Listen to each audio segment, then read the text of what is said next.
கடைசியாக சகோதரரே, உண்மை உள்ளவைகள் எவைகளோ, ஒழுக்கம் உள்ளவைகள் எவைகளோ, நீதி உள்ளவைகள் எவைகளோ, கற்புள்ளவைகள் எவைகளோ, அன்புள்ளவைகள் எவைகளோ, நற்கீர்த்தி உள்ளவைகள் எவைகளோ, புண்ணியம் எதுவோ, புகழ் எதுவோ, அவைகளையே சிந்தித்துக் கொண்டிருங்கள்.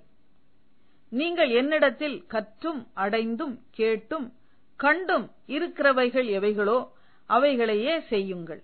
அப்பொழுது சமாதானத்தின் தேவன் உங்களோடு இருப்பார். பிலிப்பியர் 4:8-9.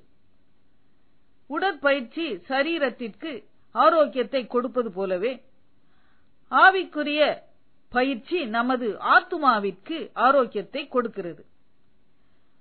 உடற்பயிற்சியை கற்றுக் கொடுப்பவர் யாவருக்கும் முன்பாக நின்று தானே அதை செய்து காட்டுவார்.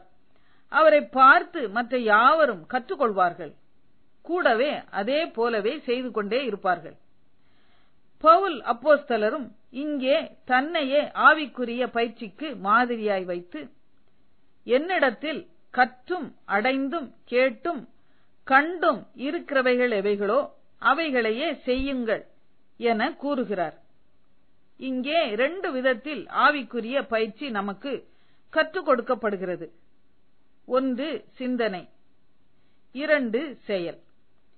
இந்த பயிற்சி திட்டத்திற்குள்ளே நமது ஆவி ஆத்துமா சரீரத்தை அடக்கி வைத்துக் கொள்ளும்போது,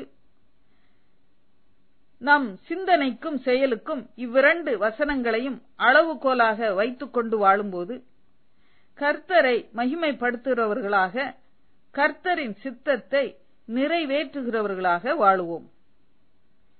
வீண் சிந்தனைகளை வெறுத்து விடுவோம். உண்மை உள்ளவைகள் எவைகளோ அவைகளையே சிந்தித்துக் கொண்டிருப்போம்.